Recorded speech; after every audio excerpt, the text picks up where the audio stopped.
Mr. Mayor, false reporting is saying that nobody in the campaign had any contacts with Russia. False reporting is saying that there has been no suggestion of any kind of collusion between the campaign and any Russians. Because now you have Paul Manafort giving poll data that winds up leading to this coincidence. Well, you just misstated my position. I never said there was no collusion between the campaign or between people in the campaign. Yes, I you have no idea if I have not. I said the President of the United States.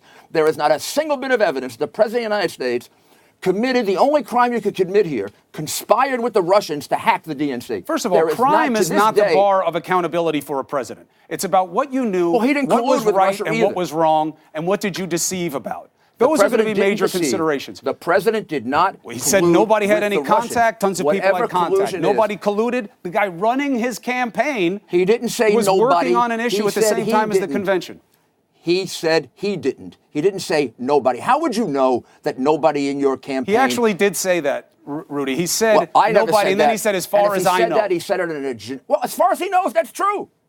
I don't know that it's true. The president knows, and as far as I know... How did Paul Manafort do all these things and nobody else knew? He was only there for 6 months or 4 months. He was there for the convention when they changed the platform. Yeah, and he was gave the polling data, Cambridge Analytica. You don't have the same questions about them that you do about the dossier. And they ended up... How about reporting this? And they ended up with a stronger platform on Ukraine than they started with by the time they were finished. They wanted to put in there that we would give lethal, help with lethal weaponry, and they changed it to soften it to say... And they took it out, and then they put back in that they were going to give substantial help to Ukraine. Right, but not the same. Which was not in the Democratic platform, by the way. It was softened. Who did it and why they did it, we don't yet know. And the president had no knowledge of that. I happen to know that. He didn't know about his own party's platform.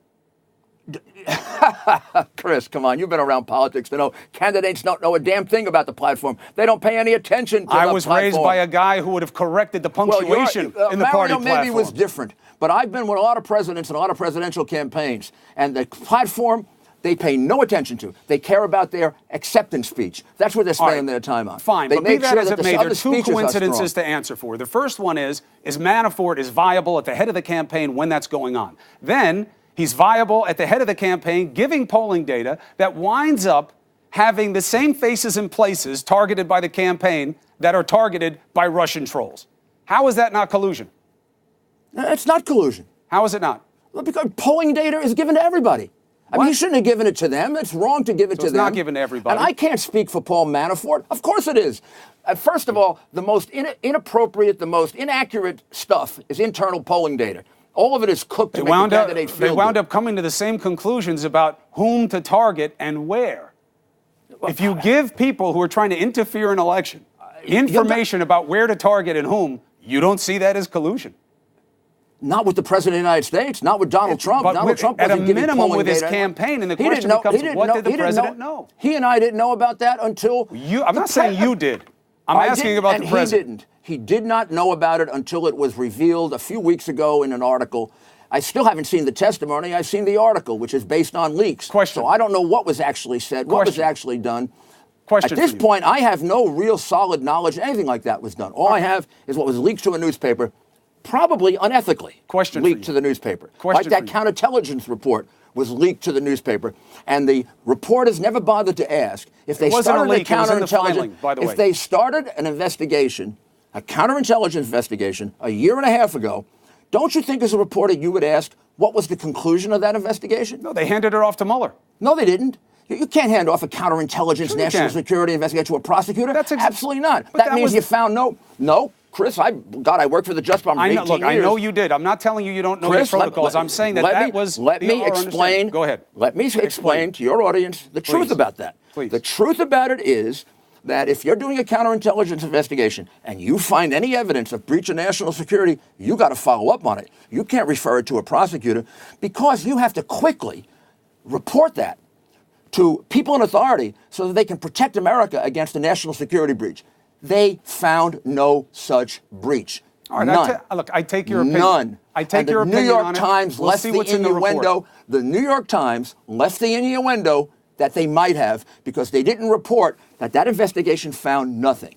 All right, and I take your opinion on that. And that's the kind of stuff. That's the kind of stuff they're doing to this president. All right, well, let's. I have two more questions, okay, and then I'll let you go. First one is that I can stay all night. I know, but I have to take commercials, and I don't want to hold you over a break. It's very weird to do that. So the idea of transparency, everybody should be on the same page. Yes, whatever does not compromise national security, and that should be a very tight definition, should be made public. All the findings that the people can see from Mueller. Do you agree? I agree. You have been quoted as saying you should get to go through it first. Is that a fair assessment of your position? Of course I should. I should be allowed to respond. Should you be able to change the report?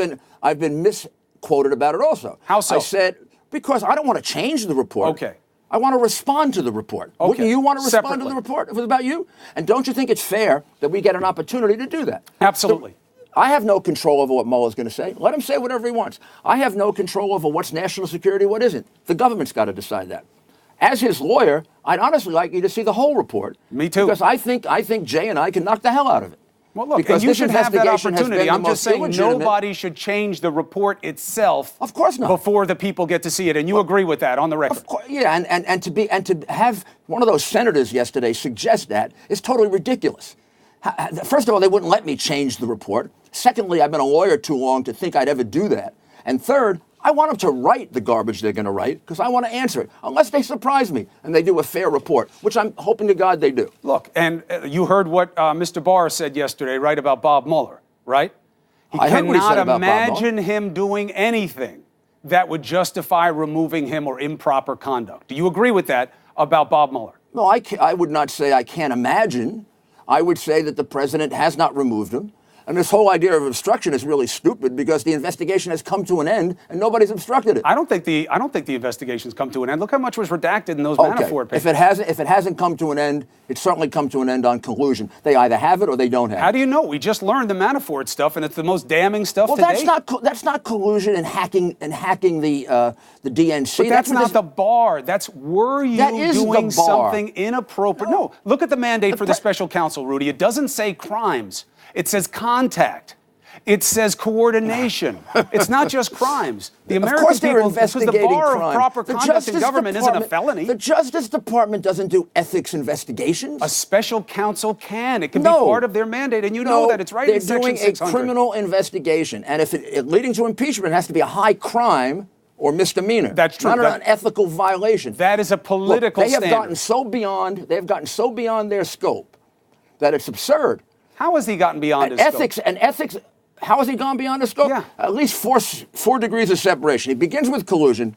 He goes to a completely phony obstruction investigation, which Barr has written. How is it phony with all of the things that the president has done with respect to this investigation? Because if you were at the DOJ, Rudy, and you watched the president doing these kinds of conversations with Comey, asking people to leave, asking for loyalty, asking to go easy on Flynn. And then he brings in Rosenstein. They write up a memo about why he's got to go. The president says include Russia. He says no. He gets upset. They get rid of Comey. He then says it was about Russia. If you were hearing those kinds of things at the DOJ, you wouldn't say, what the hell is this guy doing? Why is he doing all this? Then I would calm down, I'd read the law, and I'd find out that Article 2 of the Constitution of the United States, which I took an oath to uphold, which apparently Mueller's people have forgotten, gives the president the authority to fire people. Not for any reason. Well, for any reason, but a criminal reason. It'd have to be like something like, obstruction is not based on something like, oh, please go easy on Flynn, which he never said, by the way. He disputes saying that, but let's just say he said it. But Mr. Mayor, how can we take his word Here's what obstruction cases dispositive are. Well, let's say he said it. Let's say he said, please, Mr. Comey, go easy on the poor general. Look, when I was a prosecutor, that must have happened at least 100 times. It is not obstruction. Not by somebody who could take you out. Oh, absolutely. Who? Absolutely. I'm not going to tell you who. They're all privileged conversations. But the fact is, obstruction is something like this. Every case I ever saw, I'm going to break your legs. I'm going to take your money away. I'm going to hurt your family. That's what obstruction is. It isn't giving your opinion when you're the boss. I hear you about the basic law, but again, adding to the circumstances. He keeps meeting with Putin. He takes the interpreter's notes. He won't talk to him. He met with Putin twice. The president. No, he's met with him several times, and their conversations. He had 2 real meetings with him. The summit meeting was the only real big meeting. But he's on the phone with him. He's meeting with him. Not really. He's not on the phone with Putin. But several times where he hasn't talked to his staff about what happened. He took an interpreter's notes. They don't want to impart what was in the conversation. That's up to the president. I mean, president has to conduct our business with some degree of confidentiality. You can't take notes on everything. In this context, the interpreter takes notes and you say, give me those? Look, don't talk to anybody about this?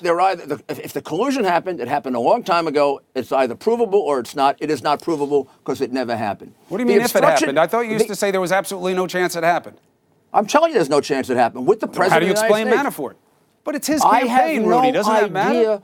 I have no idea, never have, what other people were doing. But he ran his campaign. It's not like the guy who he met at the shoe shine shop. He also may have had an agenda of his own. Didn't these guys owe him a lot of money? But who else knew what he was doing? He didn't change a party platform by himself. He didn't get polling data by himself. By the way, Manafort wasn't involved in that either, by the way. Go talk to the people who were involved in that. What a coincidence. They changed the party platform in the same way that the Russians wanted. Well, whatever. The president didn't know about it. It was changed back to a very acceptable position. It was a stronger position than present government policy. Absolutely not. Much stronger than the Obama And now position. they're trying to relieve sanctions on one of the guys who are being looked at in the probe. And Trump has been harder with sanctions on Russia than Obama was. Congress forced his hand, and now they're trying to relieve sanctions on one of the guys that Mueller's looking at. Congress did not force his hand.